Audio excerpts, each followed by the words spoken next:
Hey there! I'm just putting labels on myself so that I can severely limit my life and potential. When I first went to see therapists, several of them diagnosed me with OCD and generalized anxiety disorder. And when they did this, they told me that these would undoubtedly be things that I would have to work my life around. They told me that I should take school slowly. They told me that I shouldn't get involved in work that's too demanding. And I believed them, at least in the beginning.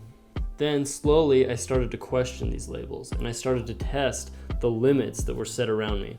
As I slowly learned about some of the different skills and methods that I could use to maintain and boost my mental health, I also came to realize that those labels that I was identifying with didn't have to define me, and I started to break through some of those limitations I was putting on myself.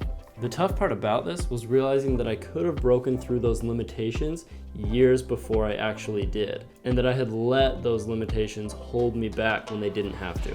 Although I still use the OCD label to communicate with others, it's not something that I let define me. Now, this isn't to say that I won't have varying degrees of mental health as I move through my life, but I just found that this label wasn't helpful for me. Plus, when I'm engaging in actions that I know will continue to boost and maintain my mental health over time, OCD isn't really something that impacts my life. And as long as I'm doing those things, I really don't have to worry about it. Now, this isn't to say that medical diagnoses aren't useful.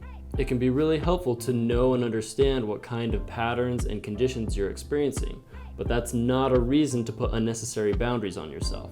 With that being said, maybe it's time to start pushing the boundaries that have been set around you. You might actually find that these boundaries weren't boundaries at all.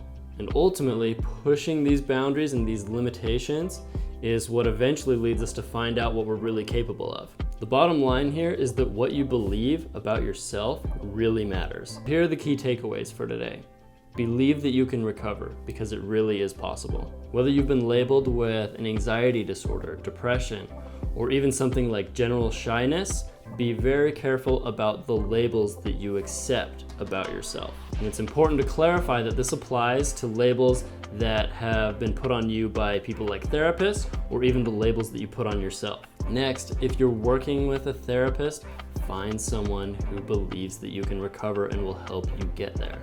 And last, push your boundaries and limitations. This comes down to accepting the discomfort and uncertainty that comes with life while you pursue the things that you value in life.